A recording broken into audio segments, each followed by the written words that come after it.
Camps. There it is.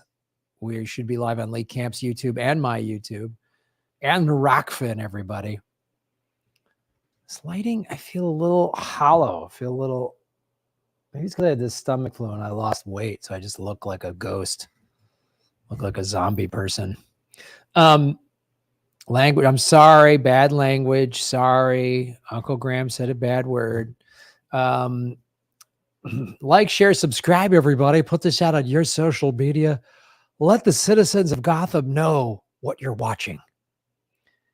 And of course, Rockfin, blockchain cryptocurrency platform. Do that. All right, let's do it. We have Holly Horn is our moderator in the chat.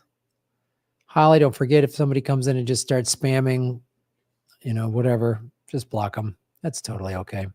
I look good. Thank you so much. Thank you. You guys are great. I'm getting a haircut tomorrow because the woman that cuts my hair is going out of the country for a while. I don't know. So it's maybe a week early, but we're going to it's starting to need a little dialing in. So we're going to get that done tomorrow. It's going to be an exciting day. Yeah, stomach flu was the worst. Ooh, horrible. All right, let's do it, ladies and gentlemen. Ladies and gentlemen, it's time for Government Secrets episode 117 with the two most censored comedians in the world, Lee Camp and Graham Elwood. Hey, man. Did you just get chastised for language, you fucking grundle donkey? That's ridiculous. I did. I think it was in jest, but yeah. I got to get my Superman curls a little off. I do not understand how you can be going for a haircut right now. Like the amount you get your haircut, do you just like wait? Do you just finish and then you sit in a chair next to the guy and then you stand back up and get another one? Like, I wait at least 36 hours. I go 36 hours between haircuts. So you do leave the barbershop. Yes. Okay. Yes. I usually leave the barbershop and I get something to eat and then I come back and then we trim it up again. And I get that I'm the weirdo. You're not alone. This is the norm in, I think, American male hairstyles is like haircuts every 12 to 18 minutes. I don't understand it. I mean, it's usually about 2 to 3 weeks, but we could go 12 to 18 minutes. Yeah, but you said she's leaving town, so you're cutting that to 1 week. Yeah, that's insane. Because if she leaves, then I could go possibly 4 to 5 weeks without a haircut. Holy shit! You're gonna look like Serpico. I would like a weird wolf baby running around in the wild eating mushrooms or something like that. Just a full welcome back, Cotter, Graham Elwood. That's Jesus Elwood. That's what we would have. So. Well, I'm looking forward to that. Listen, I got to find a reason to get up in the morning. So.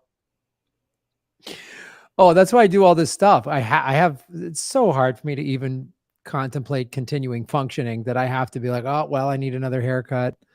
Oh, and it's been cold and rainy in LA. I haven't surfed in probably 3 weeks. It's just been a hellscape nightmare. So. I love that half the nation is literally under like 14 feet of snow. They haven't had electricity in 36 hours. Graham says it's been cold and rainy and hasn't gone surfing. Yeah, it is. Real man of the people, Graham. California's had floods. We've had trauma here. You were probably surfing the floods, weren't you? You asshole. Yeah, I totally was. Just like that guy in Apocalypse Now that's like water skiing on that PT boat up the canal while they're playing Satisfaction. That's what I'm doing. Yeah. Just through a floodplain. I can't get no. Yeah. That's the guy. You're going by the guy who's extracting someone from a helicopter from a car with a helicopter, where they lower a man down to fucking grab a baby and you're just surfing by. Yeah, these waves are sick, bro. Like, that sounds right. Yeah, that's what I do. And I just splash the search and rescue guys. I just do like a tail around and splash them. Ha ha. Like they love it. They think it's great. And you yell, "Eat my wake." Yeah. That's exactly. And then I say, get a haircut, hippie. And then I keep going. Because that's And plus, it's tough for your hairstylist who's on the back of the board currently cutting your right. hair while surfing. She has to travel with me wherever I Yeah. go, just in Yeah. case my hair starts to grow a quarter of a millimeter. So I need to Exactly. always have her at the ready. Yeah, at the ready. Yeah.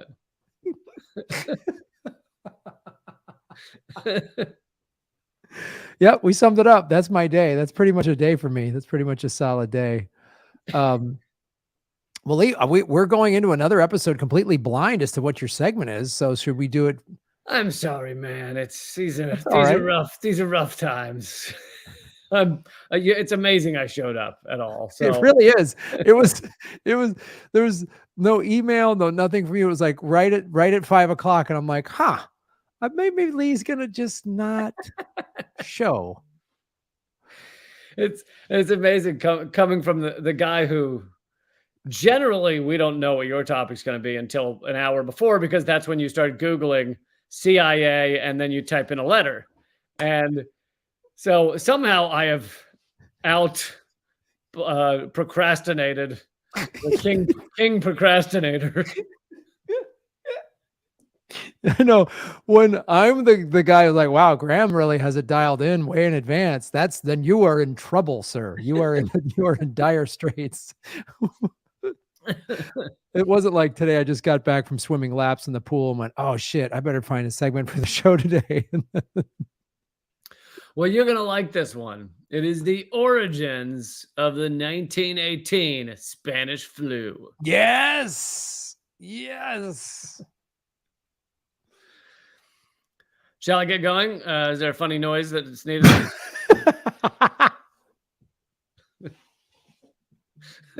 It's so clear that you like have a kid, because the way you talk to me is just like, okay, buddy, do you need to do your wacky noise before we read stories and go to bed? Like, just like, it's so funny the way you talk to me, as though No, I like the funny noise. I'm a fan. Oh god, yes. I could easily have phrased it as, am I going to start? Because I need my funny noise. So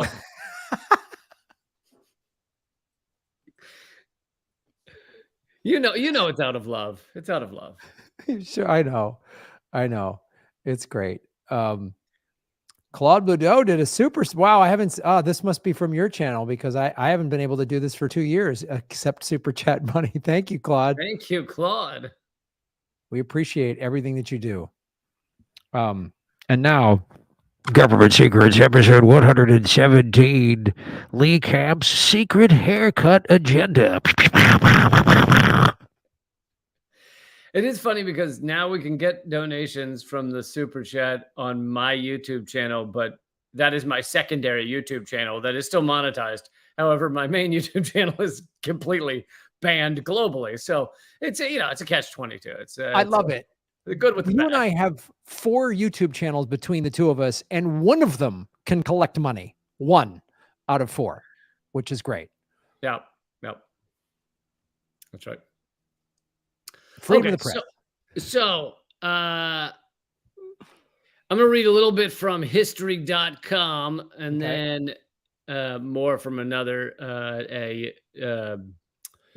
more from a research paper that's actually at National Library of Medicine. But we'll start off with a quick summary from history.com. Just before breakfast on the morning of March 4th, 1918, Private Albert Gitchell of the U.S. Army reports to the hospital at Fort Riley, Kansas, complaining of the cold-like symptoms of sore throat, fever, and headache. And in fact, I am so smart, I'm going to correct history.com. It's only Fort Riley now. It used to be called something else, Fort Funston or Fort something. I'll find it. I'll find it in a minute. Camp Funston. Okay. Oh, wow. Used to be Camp Funston. So at the time, it was not Fort Riley. Now it's Fort Riley. Anyway. Okay. Soon after, over 100 of his fellow soldiers had reported similar symptoms, marking what are believed to be the first cases in the historic influenza pandemic of 1918, later known as the Spanish flu. The flu would eventually kill 675,000 Americans and an estimated 20 to 50 million people around the world, proving to be a far deadlier force than even the First World War. The initial outbreak of the disease was followed by similar outbreaks in army camps and prisons in various regions around the country. The disease soon traveled to Europe. In March 1918 alone, 84,000 American soldiers headed across the Atlantic so that we could deposit the flu over there. Once it arrived on a second continent, the flu showed no signs of abating. 31,000 cases reported in June in Great Britain.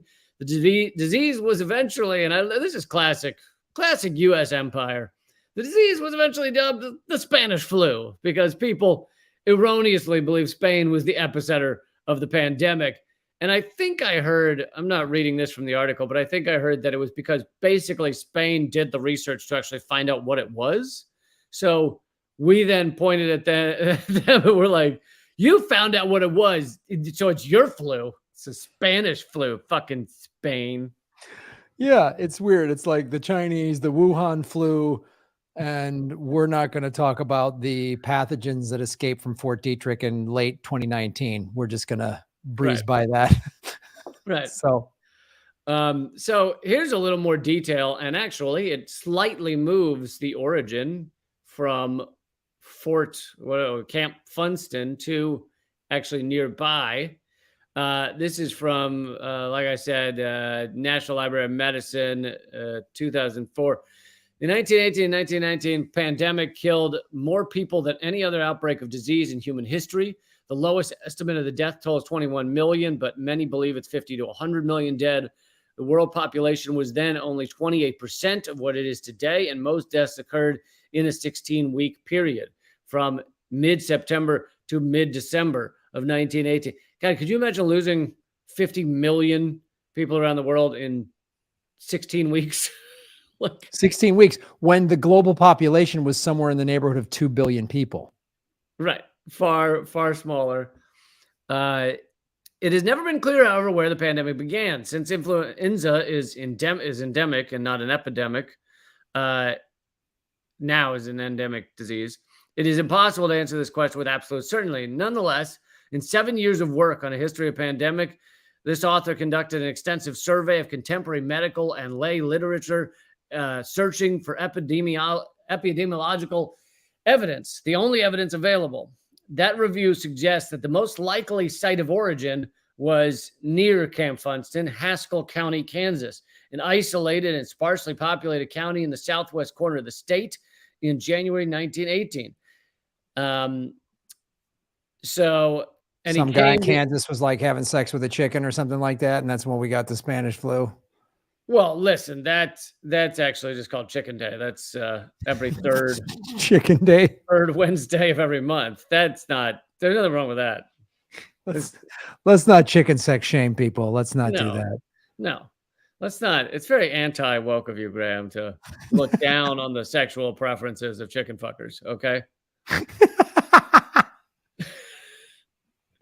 Because chickens are the whores of the animal kingdom. They all want it. I mean, all chickens want it. So actually, you're wrong on that too. It's the cockatoo, because the cockatoo is into a cockatoo. Cockatoos are skanks. Jesus, they're skanks. Just total skanks. And that's male or female cockatoo. Oh, male. The male cockatoo is the biggest skank on the planet right there. They're just like, what a man whore. Just disgusting. Just like a Magic Mike pimp walking around, just unyielding, just thunder from down under cockatoo. Sentences I never thought I'd hear. Thunder from down under cockatoo.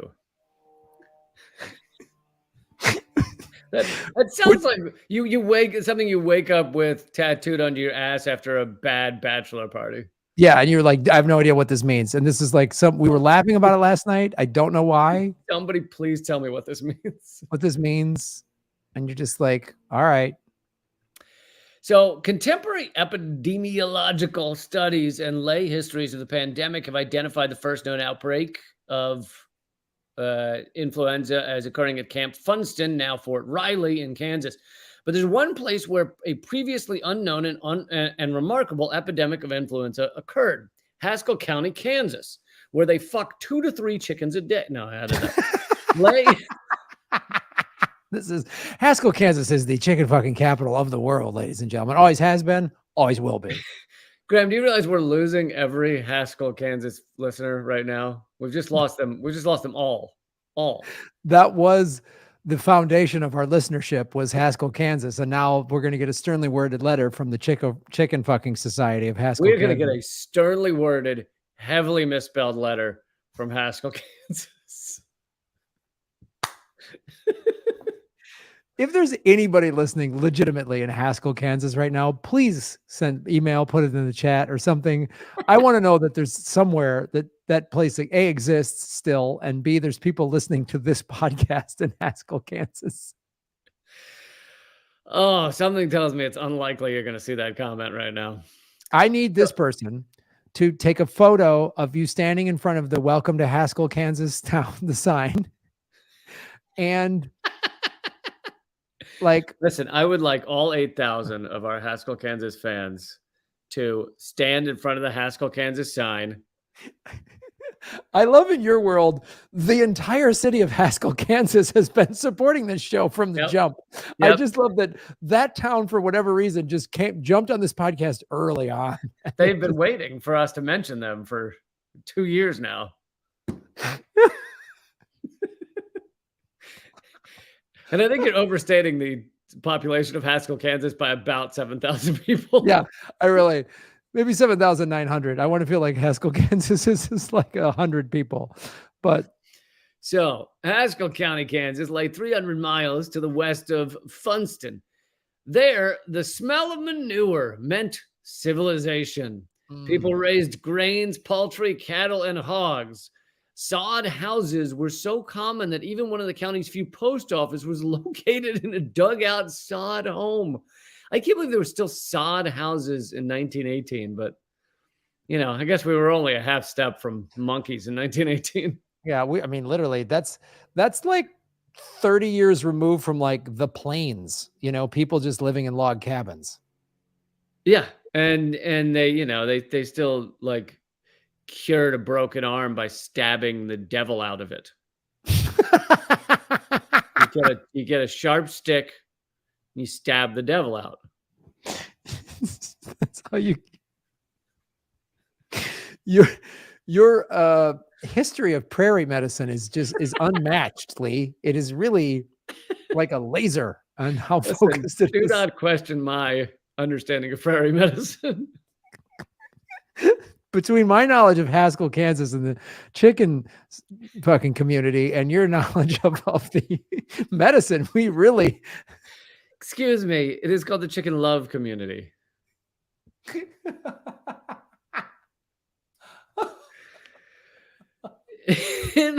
Do not denigrate. I apologize. I really, I apologize to everybody in that community in Haskell, Kansas. I really do. I'm sorry. In 1918, the population was just 1,720. So maybe they're up to 8,000 now. No. But let's see. Science had penetrated the county in the form of, what a great wording. And this is coming from a .gov site. Science had penetrated the county in the form of Dr. Loring Minor. Even though it's a he, even though his name is Loring, which sounds like Lauren, but enamored of ancient Greece. I don't really... What? We really don't need to have the terminology of a doctor penetrating anyone, I don't think, right now. Ancient Greek doctors fisting their knowledge through...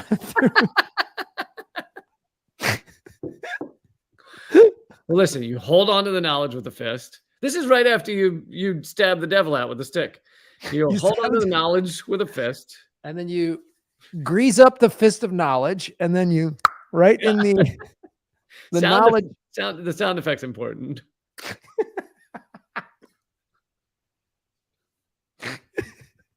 It's amazing on this show. We can take any subject and somehow just turn it into two comedians making dick jokes. It doesn't matter. We literally took the subject of 50 million people dying and turned it into a fisting joke. Which is why people tune in, really. It's come for the knowledge, stay for the fisting jokes. That's really what this show is all about. So, enamored of ancient Greece, he periodically reread the classic. Why are these? Okay, I highlighted. Who is this nutbag? Like, I don't what's know. going on? In late January and early February 1918, Miner was suddenly faced with an epidemic of influenza. Miner, it's my name and my interest. That was on the front. That was on the front of his office. This is the guy named Lauren Miner. Come on, Loring. His name's a verb, Graham. Get it straight. So, but faced with the epidemic of an influenza, but an influenza unlike any he'd seen before. Soon, dozens of his patients, the strongest, the healthiest, most robust people in the county, were being probably the heaviest chicken fuckers, were being struck down as suddenly as if they had been shot. Then one patient progressed to pneumonia, then another, and they began to die. The local paper, Santa Fe, and the chicken mourned.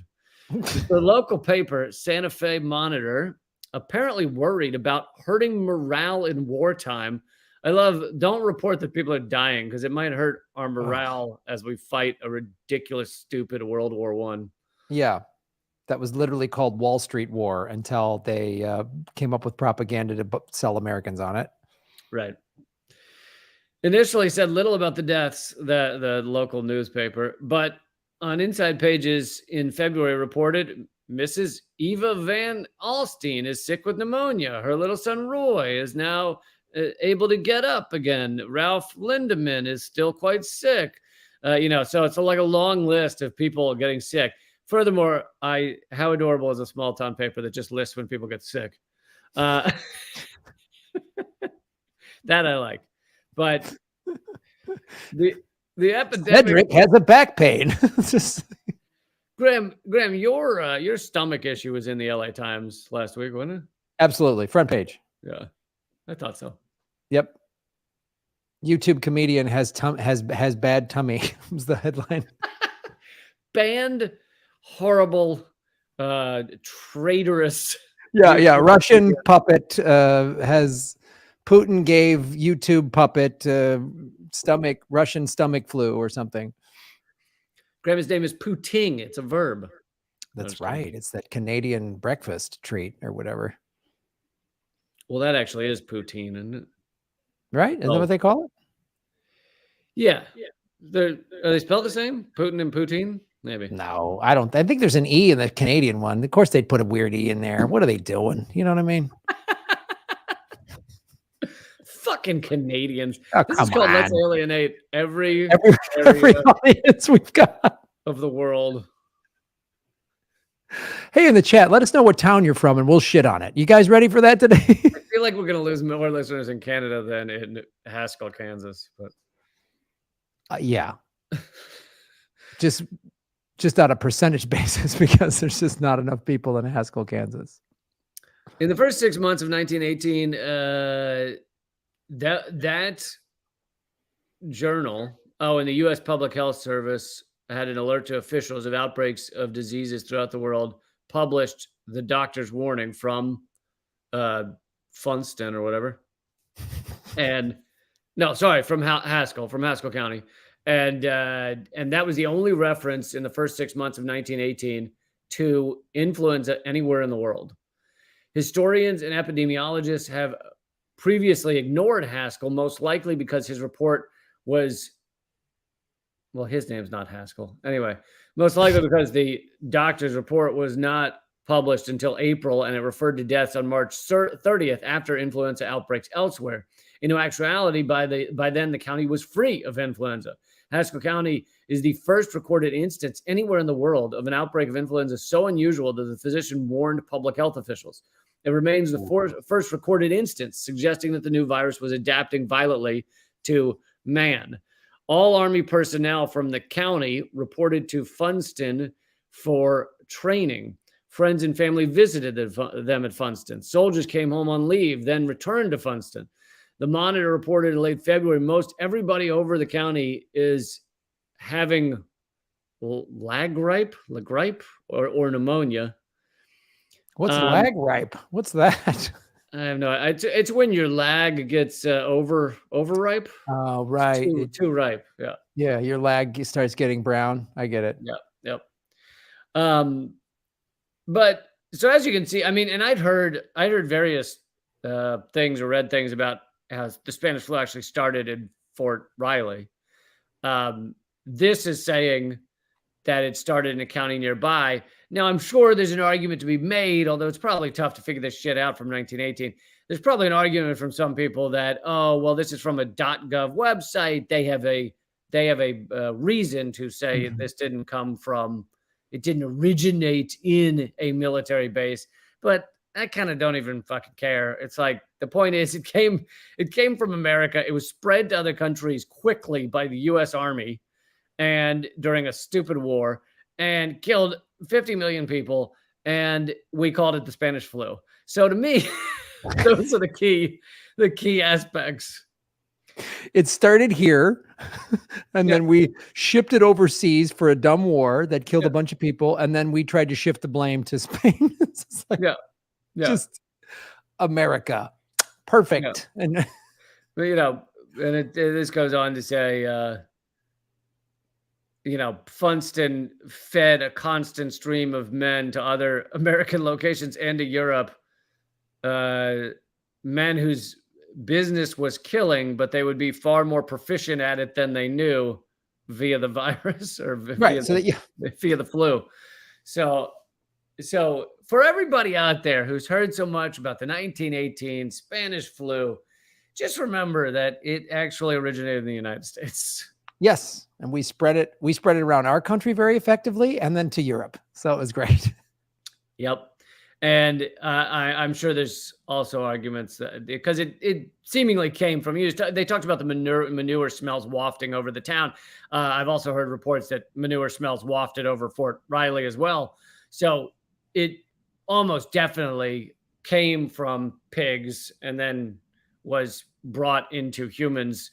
And this also has to do with fucking animal agriculture and how we have, rather close to zero regulation around it. Well, I mean, in addition to the fact that it sounds like some of these soldiers were pig fuckers, is that it does. One of the units was called pig fuckers. Yeah. The 13th Pig Fucker Brigade, is that what it was? Let it be known that Russian agent Graham Elwood says that U.S. troops are pig fuckers. So. Russian Kremlin puppet Graham Elwood.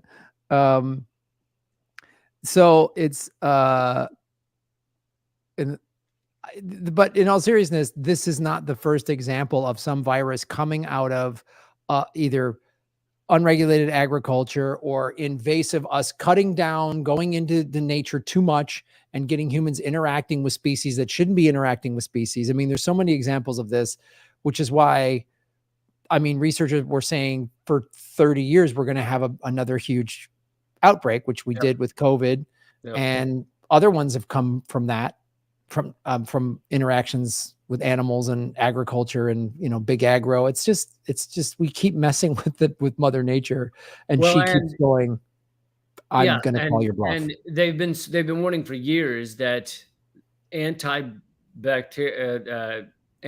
resistant bacteria is going to come out of these factory farms. Yeah. And in small instances it has, but we haven't seen some major one that's just wiping people out at hospitals because antibiotics doesn't work anymore. But we're quickly headed there.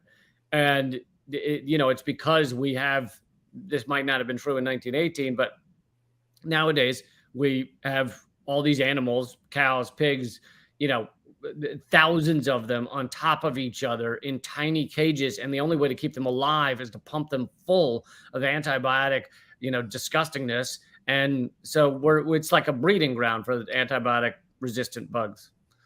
But the upside is then the meat goes to a meat packing plant where underage kids are illegally working in the meat packing plant because they're not from this country. So there's that there's at least a silver lining that we are exploiting and ruining everything. I also just did a segment on that. Yeah, that it was like 100 kids in the investigation, and Tyson Foods, Cargill, all the worst of the worst.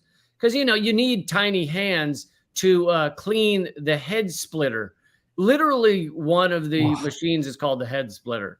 It's not even. I like. Can we not get a fucking euphemism for this? Jesus Christ! The bone saw and the head splitter.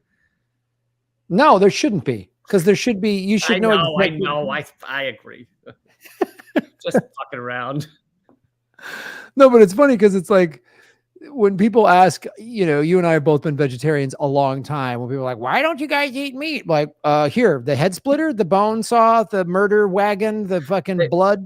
They go. You mean my favorite motorcycle gangs? Yeah, it's just like, oh, you ever been to a meat packing plant? No. Yeah, you probably will become a vegetarian once you do, but go for it. My favorite example of that is, NPR, which never covers animal agriculture because they're part of the, liberal media bullshit. And big ag is so powerful that why do it? But they had one, I think it was on This American Life. They had a segment where they went in and were covering something going on in one of these factory farms. And literally, so they have a crew of 5 people. Like, they got a boom mic operator and these other people. Like, half of them had to leave mid recording and go vomit outside at what they'd seen. And almost all of them became vegetarians afterwards. If you see it, it's over. It's over. I didn't even need to, I was working. I did a sketch comedy pilot in the late 90s, actually with Maria Bamford. And we did this funny dating sketch, right? It was a single shot of her going, "Oh, that's so great. You work with kids." And she lists off all these wonderful qualities. She goes, but on your dating profile, I'm curious, how come you didn't listen? You didn't list the fact that you work in a slaughterhouse. And then they cut to me and I've got a white jacket on covered in blood.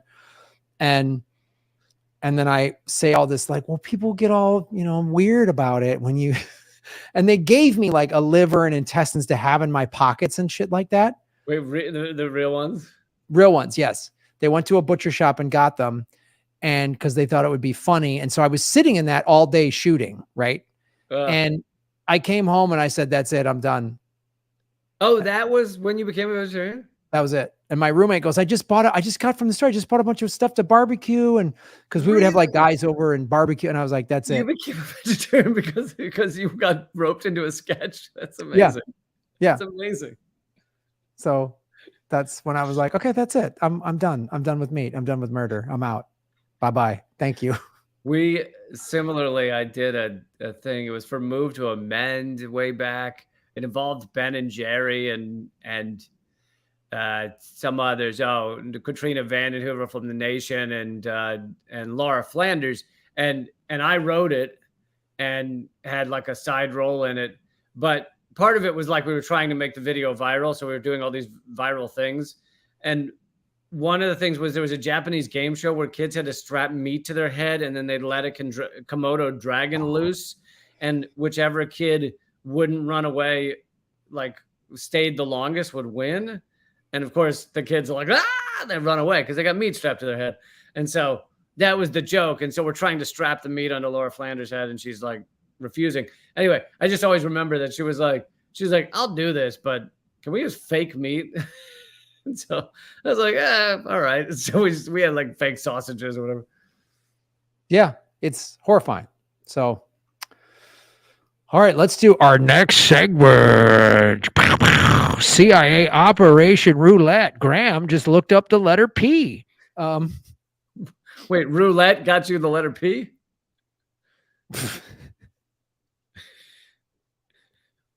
What happened? Well, it's a roulette wheel with letters on it. It's a different. I guess I should call it bingo. I don't know. Anyway, you get the idea. You typed in letter P, found roulette. All right. I literally typed. So I typed in, I just did CIA operation and I typed in the letter P, which would be like roulette. It's like spinning a roulette wheel. Oh! I thought it was called CIA Operation Roulette. Oh, that'd be hilarious. There probably is one. I'm going to look that up for Okay, next week's episode. I totally missed that. You were saying you were playing Operation Roulette. Okay, got it. Yes. And I typed in CIA Operation P and I saw Operation Popeye and I went, yes, I'm in. So, Lee, did you know that we started experimenting in the 60s with cloud seeding and controlling the weather? This started Operation Sober Popeye. 60s. Yes. We barely had planes in the 60s. Well, we had them to go bomb Vietnam, which is where we started this project. True. It was a cloud seeding project carried out by the United States Air Force during the Vietnam War. The highly classified program attempted to extend the monsoon season over specific areas of the Ho Chi Minh Trail. So Vietnam is one of those parts of the world where they have a season where it just rains insane and then stops, right? So the goal was, this was back in 1966, where we had just only been in the war a short amount of time. We'd already lost 8,000 American service members and thought, well, rather than, gee, why are we in this ridiculous war? Hey, let's spend money and research on some nonsense. So the goal was to extend the monsoon season over the Ho Chi Minh Trail, to disrupt North Vietnamese military supplies by softening road surfaces and causing landslides. The former U.S. Secretary of Defense, Robert McNamara, was aware that there might be objections raised by the international scientific community, but said in a memo to the president that such objections had not in the past been a basis for prevention of military activities considered to be in the interests of U.S. national security. So Bob McNamara. I love that. That sentence is just a bunch of words that means he said to him, hey, the scientific community may hate this, but who gives a fuck? Yeah, that's exactly what he did. He just in very nice Ivy League language said, I don't give a fuck what the science nerds think. We're going to bomb the shit out of these guys with some rain clouds or whatever. And well, and and we've covered this before. We started Vietnam. I mean, there were reasons, but we started Vietnam because of rain clouds.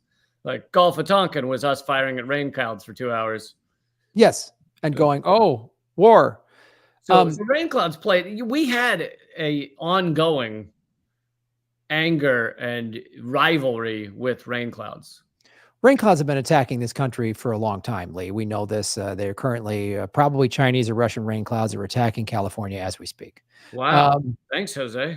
Thank you, Jose. I hope you guys are aware of how brutal the egg and dairy industries are. Yes, we are. They are horrible. But to go back to this Robert McNamara doublespeak, he said too, such objections had not in the past been a basis of prevention. So also what he's saying is, yeah, we've done this before and we don't care. Like the scientific community's tried to tell us not to do this in the past. And we're like, that's also what he says. And this is the same Robert McNamara, as somebody pointed out in the documentary Fog of War, which I highly recommend people watch, which shows all of the continuing sort of keep the war going blunders and how our foundation for the war in Vietnam was wrong. Bob McNamara in Fog of War, which came out about 10 years ago, so he's talking today, talks about just how dumb America was. So he met like in the 90s with the guy who was his counterpart in North Vietnam. And they were talking and they started arguing and McNamara goes, we're like two guys in our 60s or 70s. It almost came to blows. And Robert McNamara and the Vietnam guy was like, why were you guys doing this? He's like, you guys were going to sync up with China and we couldn't have communism. He's like, China? Have you guys even read a history book? We hate the Chinese. They treated us like crap. And, like it's just typical, just clueless white colonial Chinese, Vietnamese, whatever. No, everyone, they hated the Chinese. The Chinese treated them like trash. And the other thing too, that was in Fog of War Ho Chi Minh came to this country in like the 50s, I think.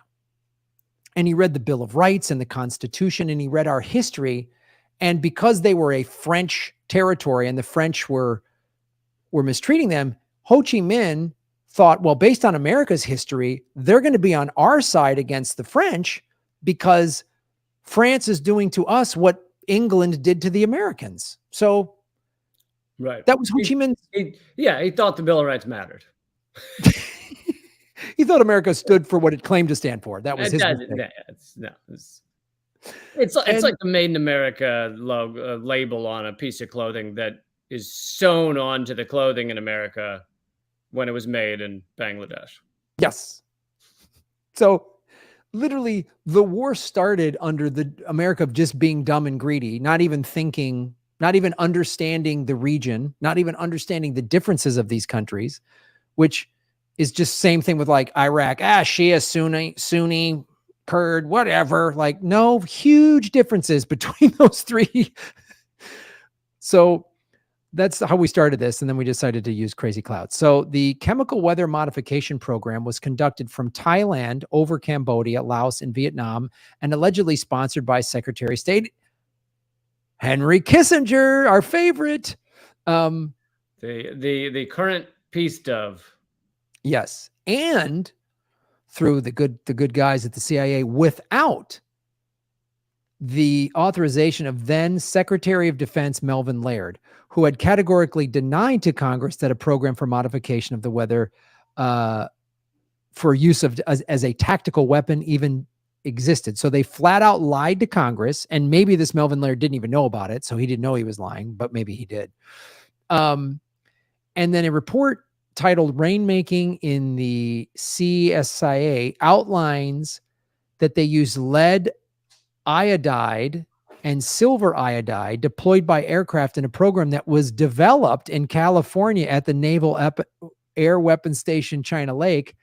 And it was tested in Okinawa, Guam, the Philippines, and Texas and Florida. In a hurricane study program called Project Storm Fury. So were they creating storms in Texas and Florida?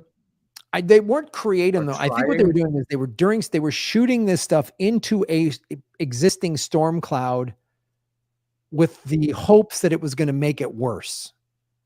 Is what it sounds like to me. So interesting. The technical aspects of the experiment were verified by Dr. Donald F. Horning, Special Assistant to the President of the United States for Science and Technology during October 1966. Project Popeye was tested in a strip of the Laos Panhandle east of the Belevins Plateau in the Sekong River Valley. The government of Laos was, Lee, guess, they were informed or were not informed? Anytime the U.S. is doing anything and you ask about another country, the answer is generally not informed. I don't know how you figured that out after 2 years of doing this show where they've never informed anyone anything of what they were doing.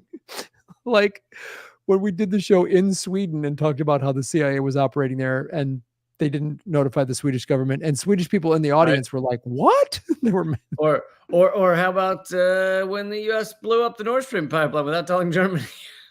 Yeah, but there's that.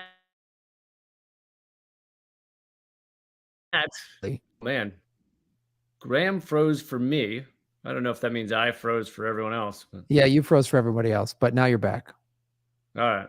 I think everyone's back. So yes, Lee, you were correct. We did not notify the government of Laos that we were shooting crazy chemicals into their clouds. And the test was conducted by personnel from the Naval Ordnance Test Station located in China Lake, California. The results of this specific experiment are unknown, but other less surreptitious cloud seeding tests have been conducted. The 54th Weather Reconnaissance Squadron carried out the operation in Vietnam using the slogan, "Make mud, not war." Jesus. We're going to try and kill as many as possible, but yeah, make mud, not war. Oh, these guys are hilarious. This started on March 20th, 1967, and continued throughout every rainy season, March, November, in Southeast Asia until 1972. So they did this for 5 years straight. Operational cloud seeding missions were flown. The C-130 Hercules aircraft and two F-4C Phantom aircraft based at Udon Thani Royal Thai Air Force Base in Thailand flew 2 sorties per day. So this wasn't just like they tried it once or twice. They did this 2 sorties a day in the rainy season for 5 years. The aircraft were officially on weather reconnaissance missions, and the aircraft crews, as part of their normal duty, also generated weather report data. The crews, all from the 54th Weather Reconnaissance Squadron, were rotated into the operation on a regular basis from Guam. Inside the squadron, the remaining operations were codenamed Motor Pool. Cool. So this first a reporter first came known, Jack Anderson, a reporter, published a story in March 1971 concerning Operation Popeye. Though in his column, it's called intermediately. And soon after he revealed it, he was dropped into a cloud himself. Suddenly his apartment had a tsunami inside of it and he drowned. It was weird how that happened. The Operation Popeye entered the public space because it was briefly mentioned in the Pentagon Papers in July of 1972 in an article in New York Times. So it was mentioned in the Pentagon Papers, but the operations in Laos ceased 2 days after the publication in the Times article in 1972. So again, had there been no press of this, no mention of it, they probably would have kept going to the end of the war, which all the way went to 75. The press stories led to demands from members of the Congress, led by Senator Claiborne Pell, for more information. U.S. House and Senate resolution in favor of banning environmental warfare were passed as Senate Resolution 71 on July 11th, 1973, and H.R. 116 of 74, H.R. 329 of 1974, and H.R. 26 of 1975. The current legal status, according to Wikipedia, weather modification procedures, when performed to achieve a military end, now fall under the providence of the Environmental Modification Convention. And does that mean they no longer ever do this? And also, I'm curious as to how effective it was.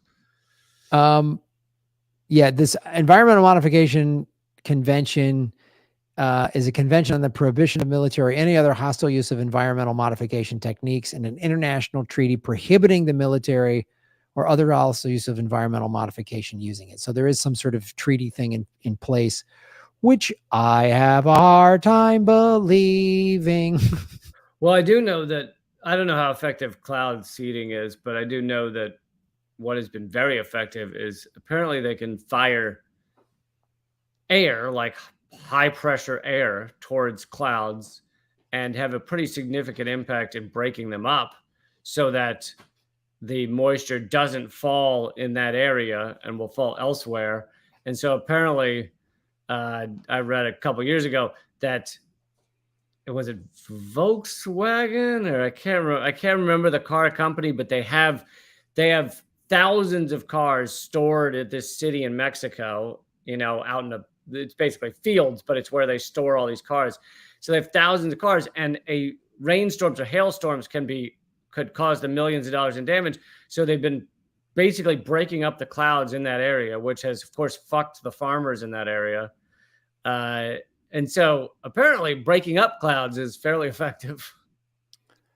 Yeah, I wouldn't doubt if they've kept this research going, and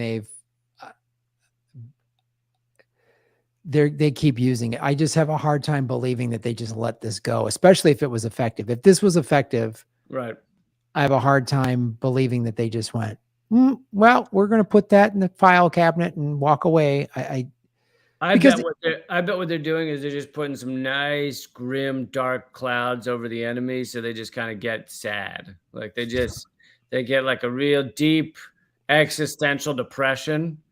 I think that's probably what they're doing. Yeah, that seasonal Affective disorder. Affective disorder. They're just planning that. Well, if they're Yeah. doing it over Southern California, it's working on me because I'm just Yeah. bummed out because it's cloudy and it's cold and I can't surf. So it's And the working. whole, I mean, that's been the problem with the Russian army. They're just like, I don't know. I don't know. Because here's the thing, obviously. So like the western part of the United States prior to this winter was having it was having these like crazy droughts, like biggest droughts it's had in forever. And I have a hard time believing that they then wouldn't try to use it just for the money because the droughts cost a lot of people money. So anyway. Yeah. Yeah. And by the way, Jose, thanks for the giant donation. And yes, we did read the whole comment. You said to watch Earthlings on YouTube, Dominion on YouTube, Land of Hope in Glory on YouTube, and Land of Ahimsa on YouTube. So I haven't seen any of those, but thank you. I have not either, but thank you, Jose. We appreciate you supporting the show and giving us those recommendations.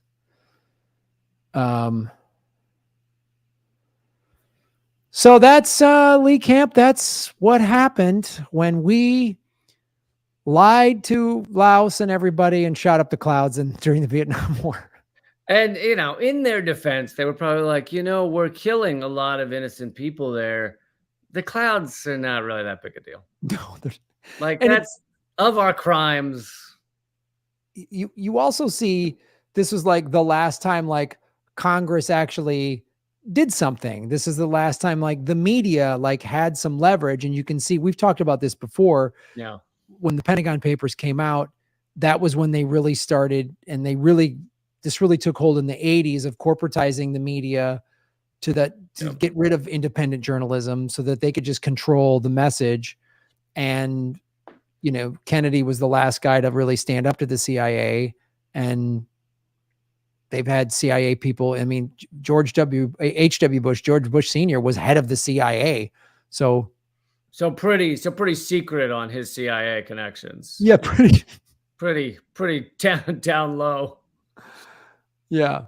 Really had to dig to find the connections between George H.W. Bush and the CIA. Yeah, it's a tough line to draw, but you can do it if you dig deep. Well, and nowadays, like I covered it. It wasn't this past midterm, but the one before that. A third of all Democrats running for like representatives and stuff around the country, a third were somehow connected to either FBI, CIA, or military, and they were all bragging about it. These were not secretive. It was like, ever since I was in the CIA, now I want to help people. It was like whatever the fuck they'd say. But it's like, dude, a third of Democrats are fucking CIA or military. It's like, yeah, it's so horrific. Oh yeah, there were so many CIA Democrats that ran in 2018 and in 2020. They were just out and out. I mean, yeah, they were either like flat out ran for the CIA, or they were somebody like Pete Buttigieg, who was like a naval intelligence officer or somebody like that. That's who we get. Kamala Harris was a cop. Buttigieg was a naval intelligence. Like they just want to put more just intelligence assets in the White House is all they want. Yeah. Well, folks, thanks for joining us. We're headed over to do an extra segment over at patreon.com/government secrets. You can join us over there. We do those almost every week, and you will, the moment you become a member at you know, even a low level, you get 27, 28 extra segments we've done. Also, Graham has an incredible comedy special everyone should see. Yes, Lee. It's called Manifest It. You can see it at All Things Comedy YouTube channel. If you just go to YouTube and type in Graham Elwood Manifest It, there's also a link to it at grahamelwood.com. You get my tour dates. I'm going to be in Hawaii the end of April. I'm in Maui April 27th, Kona on the Big Island April 28th, Honolulu April 29th. I'm in Arizona, Phoenix May 11th, and Tucson May 12th. Those tour dates are all at grahamelwood.com. Sign up to the newsletter. You get a smoothie recipe. And you can get merch. So do that and then join us over at Patreon. I'm a little offended that it's called Manifest It instead of like Person Affest It. Like I feel like that was really, I don't need your toxic masculinity, Graham. It really is all toxic masculinity. That's all I am. It's just one big ball. Yeah, it should have been person fested. Damn it. One big ball of vegetarian smoothie toxic masculinity. That's one big yoga mat of just violent toxic masculinity. Do you want to tease what our topic is for Patreon right now? Oh, I'll tell you. So we usually do it this week in government secrets, and I'll just tell you what, on this day, it's funny, a big financial thing happened on this day, and we just had a big financial thing happen 2 days ago, 3 days big ago. Financial So things happen every other day now, but yeah. yes. So we're going to celebrate that anniversary is what we're going to do. And a couple other fun little tidbits that happened this week on government secrets. Cool. And everybody can join me at leecamp.net. This is Bad Government Secrets, episode 117. Lee's Sex with Chicken segment and Operation Popeye. Can we phrase it different than Lee's Sex with Chickens? Can we come up with some other... Hey, man, don't kill the messenger. You know what I'm saying? I'm just telling what the story is, you know? All right, man. See you over there. Bye-bye, everybody.